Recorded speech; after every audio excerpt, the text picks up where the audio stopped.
आज हम लोग बीए पार्ट थर्ड ईयर राजनीति विज्ञान के अंतर्गत वेस्टर्न पॉलिटिकल थॉट में प्लेटो के साम्यवादी विचारों का अध्ययन करेंगे। हम जानते हैं कि प्लेटो का उद्देश्य एक आदर्श राज्य की स्थापना करना था और न्याय के सिद्धांत पर जिस आदर्श राज्य की स्थापना की बात प्लेटो करते हैं उसमें राजनीतिक स्वार्थ और आर्थिक लोभ के दूषित प्रभाव से राज्य को बचाने हेतु वे शिक्षा योजना के रूप में एक सांचा प्रस्तुत करते हैं जिससे संरक्षक वर्ग को नैतिक जीवन व्यतीत करने की ओर उन्मुख किया जा सके। लेकिन प्लेटो एक व्यवहारिक दार्शनिक थे।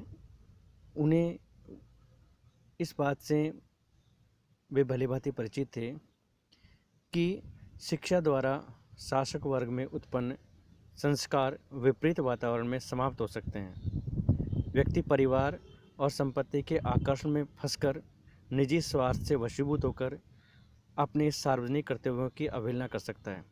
अतः प्लेटो ने संरक्षक वर्ग के लिए एक नवीन प्रकार की सामाजिक व्यवस्था का प्रतिपादन किया जिसे साम्यवादी सामाजिक व्यवस्था के नाम से जाना जाता है।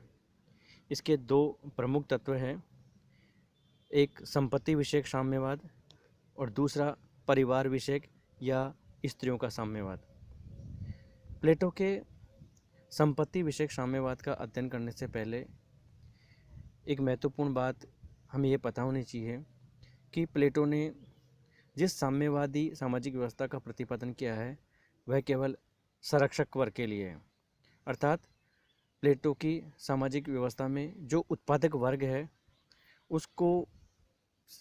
उसके लिए साम्यवादी सामाजिक व्यवस्था नहीं है, क्योंकि उत्पादक वर्ग का शासन व्यवस्था से संबंध नहीं था, अतः उस पर यह लागू नहीं होती है। अपने संपत्ति विषयक साम्यवाद का प्रतिपादन करते हुए प्लेटो कहते हैं कि व्यक्तिगत संपत्ति व्यक्ति को स्वार्थी, लालची, ईर्ष्यालु, प्रतिद्वंदी एवं हीन बनाती है।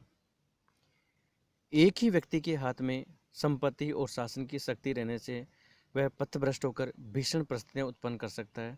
अतः उसने इस बात का प्रतिपादन किया कि शासन से संपत्ति को अलग रखना ही श्रेष्ठ है। प्लेटो के शब्दों में पहली बात तो संरक्षक वर्ग के पास उतनी ही संपत्ति होगी जितनी जीवन के लिए अनिवार्य है। न तो उनके पास अपना कोई घर होगा, न कोई ऐसा गोदाम जो सबके लिए खुला न हो। उन्हें सामान्य भोजनालयों में भोजन करना चाहिए, सिपाहियों की तरह डेरों में सोना चाहिए और केवल वही ऐसे नागरिक है जिन्हें सोना चांदी छूना तक नहीं चाहिए। इसी में उनकी मुक्ति है और ऐसा करके ही वे राज्य के रक्षक बन सकते हैं। इस प्रकार प्लेटो ने इस बात का प्रतिपादन किया कि अभिभावक या संरक्षक वर्ग की अपनी कोई संपत्ति नहीं होगी।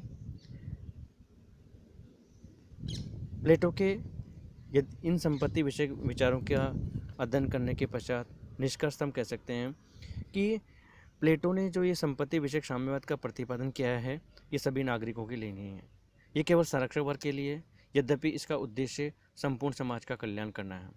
दूसरी महत्वपूर्ण बात यह है कि प्लेटो के इस संपत्ति विषयक साम्यवाद है उसका उद्देश्य राजनीतिक है, न कि आर्थिक। उसका ध्येय आर्थिक विषमता को दूर करना नहीं था, बल्कि शासन व्यवस्था और राजनीति को दोष मुक्त करना था। एक महत्वपूर्ण बात यह भी है कि प्लेटो के समय में तत्कालीन जो यूनानी नगर राज्य थे उनमें राजनीतिक अस्थिरता और अव्यवस्था की समस्या थी, और इसके पीछे मुख्य का जो कारण था वह ये था कि राजनीतिक और आर्थिक शक्ति का केंद्रीकरण था, और प्लेटो अपने संपत्ति विषयक साम्यवाद के द्वारा इसका पृथक्करण करना चाहता था। साथ ही प्लेटो का ये जो साम्यवाद है, संपत्ति विषयक साम्यवाद है, वो भोग का नहीं वरना वर्ण त्याग का मार्ग है। ये शासक वर्ग को कंचन एवं कामनी का मोह छोड़कर जन कल्याण में रत रहने के लिए प्रेरित करता है।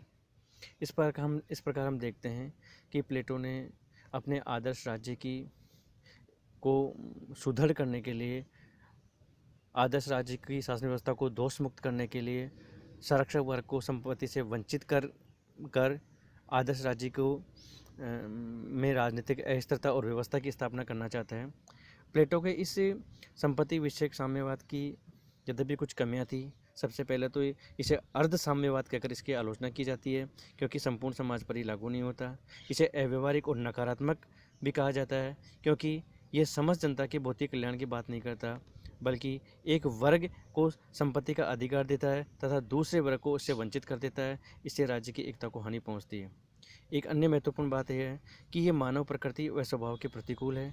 संपत्ति एकत्रित करना मानव के स्वभाव की महत्वपूर्ण विशेषता है। जब प्लेटो मानव को संपत्ति से वंचित कर देता है तो इससे उसमें वो मानव या व्यक्ति क्रियाशील नहीं होगा, कार्य नहीं करेगा। उसे व्यक्तिगत संपत्ति से वंचित करने पर उसके व्यक्तित्व का विकास अवरुद्ध हो जाएगा। आज हम इतना ही अध्ययन करेंगे।